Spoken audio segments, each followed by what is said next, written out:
Ceux qui sont contre?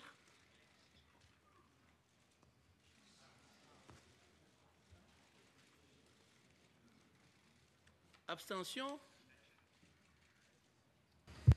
Mr. President, the United States is disgusted that a couple members of this Council continue to prevent us from fulfilling our sole purpose here, addressing an ever-deepening crisis in Syria and a growing threat to regional peace and security.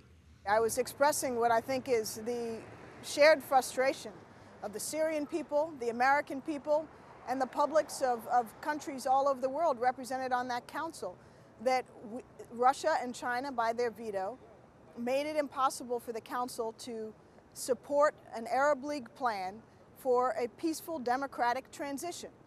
That resolution that was vetoed was not meaningless and watered down. It was actually quite significant in that it would have aligned the entire international community behind a process in which both sides had to come together and on a very swift timetable negotiate a transition to a new democratic regime.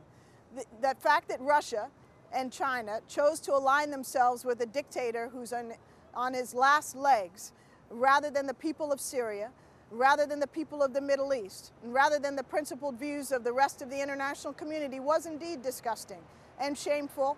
And I think that over time, it is a decision they'll come to regret when there is a democratic Syria that won't forget this action.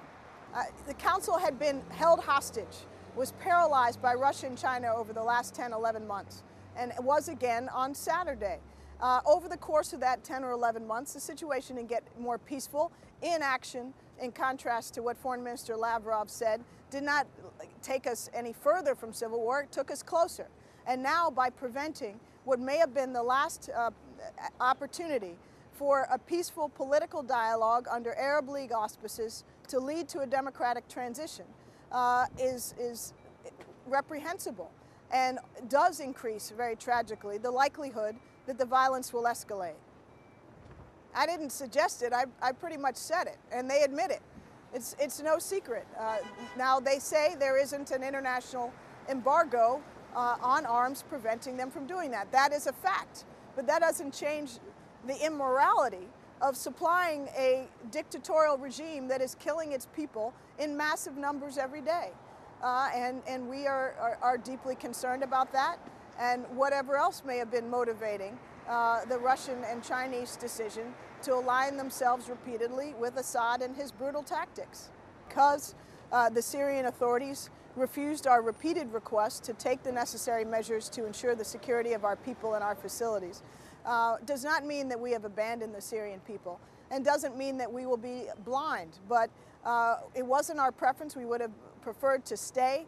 Ambassador Ford and his team have done remarkable work. They'll continue to play an important role, and he'll retain his position as the U.S. representative to Syria. But because the Syrian government failed repeatedly to provide the necessary security, they will have to do so from here.